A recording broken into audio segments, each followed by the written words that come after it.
Hello, everyone. I am here today to deliver a brief lecture on the topic Caliban upon Setebos, written by Robert Browning. I'll share my screen for a PPT.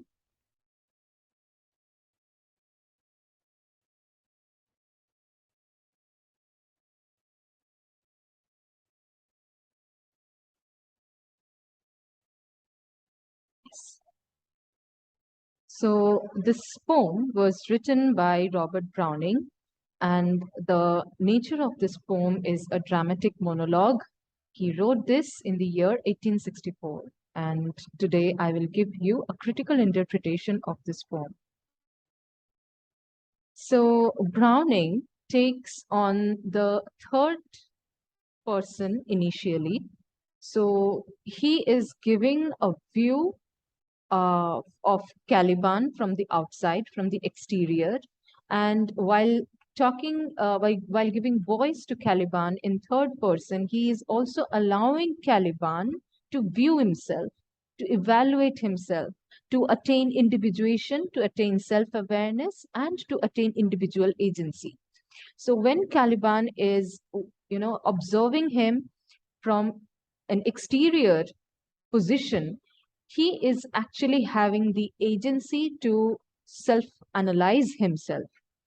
He switches on the first person when he is excited or indignant.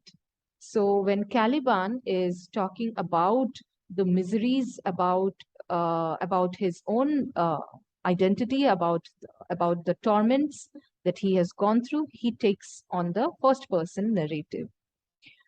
So the main narrative style, the agenda for Browning to choose third person and then first person narration is to let Caliban observe and evaluate himself. The next point is voice of rebellion in Caliban. So we get to see that Caliban is not a mute, not a mute endurer.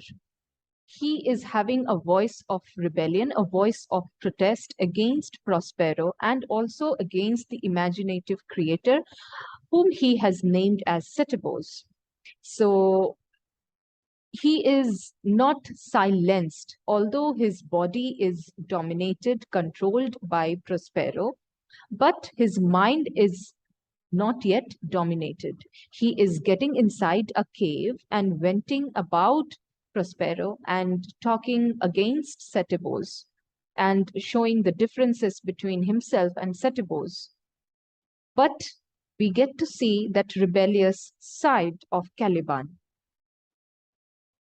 Now, I will give you a brief understanding about the social environment when Browning wrote this poem, because we always have to analyze texts by placing it in the socio-historical, socio-cultural framework.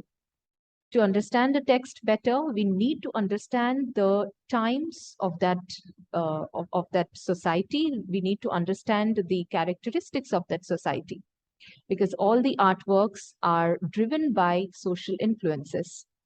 So at that time, there is this manuscript written by Charles Darwin. The Voyage of Beagle was published in 1839. Then it was the era of Victorian sentimentalism.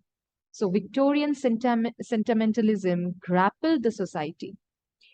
Okay, they're the sentiment, the emotions that hit your sentiment, that hit your consciousness, that criticize society, the distinctions between rich and poor, class distinction, and the social injustice, the social prejudices are revealed in the Victorian era through Victorian sentimental works, novels. So in the Voyage of the Beagle, Charles Darwin, shows that how he encounters the natives of different islands, and he talks about his experiences to different islands, experiences of voyages to different islands. So now we can understand that going out on expeditions to islands and we get to see here in the Caliban upon Setebos that how Browning is talking about Caliban from a sentimental perspective. He has given a voice to Caliban, but that is the voice of protest. That is the voice of criticism. Caliban is criticizing the society that has been unjust to him, and he is quite powerful, but yet dominated by the punishments of Prospero. So Prospero wanted to discipline Caliban, but he is unable to discipline him. That's why he kept giving him punishments. Okay, you can correlate it with Michael Foucault's notion of discipline and punish, thesis of discipline and punish. You can always refer to it, and for having a critical observation.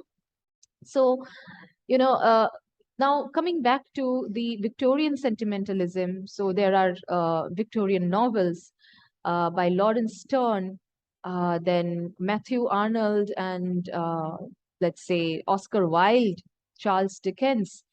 They criticized the social injustice. They criticized the distinctions between people, and they criticized artificiality. They criticized how people lust for power.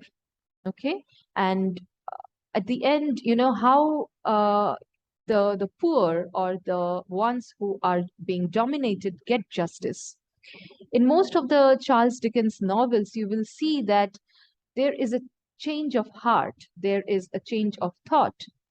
Okay, so in Victorian era, sentimental novels connected or portrayed the innermost desires, the mental turmoil, the emotional turmoil, the downtrodden society underwent. Okay, the society that used to be usurped, that used to be dominated by the rich or elite people. Okay. Next, yes, then antithesis between Setebos and quiet. So through Caliban, Browning is also pointing out to a distinction between Setebos and quiet. They are antithesis to each other, opposites to each other. Okay, so quiet is the god or the creator that has created Setebos.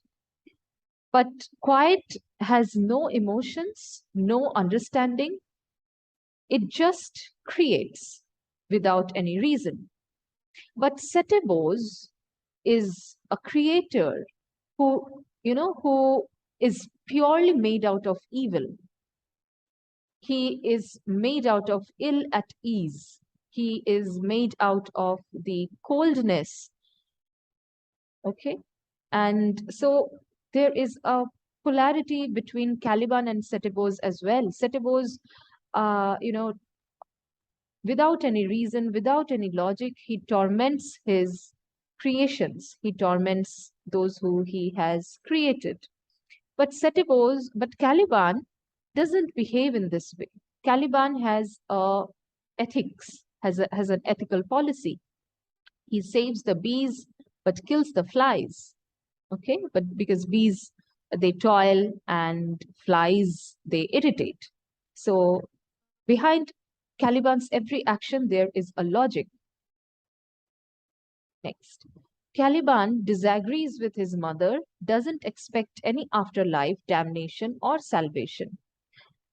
So Caliban felt that his mother's opinion about afterlife and salvation is not true, or even damnation, because he feels that there is no reason or logic through which quiet operates, and Setebos just creates certain, certain elements, certain creations that he wants to torment. And he doesn't believe in an afterlife because this life is a lot painful for him, and he wants this pain to stop. And he doesn't believe having having an afterlife after this life that Caliban is living, because he is done with all sorts of pain. He doesn't want to have any life any further. So this is a challenge to Christian theology, the theology that says, there are notions of damnation and salvation, but Setebos is not complying with such notions. So these are some of the important themes in Caliban upon Setebos. And another important dimension to Caliban upon Setebos is the post-colonial reading.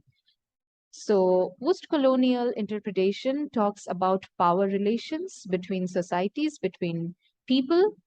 So what kind of power relation Caliban is having with Setebos or Prospero? If Caliban is having the voice of protest, for even if for a moment, he is having the agency to analyze himself, to analyze Setebos and Prospero. Okay, so on this note, I will end it here. Thank you so much.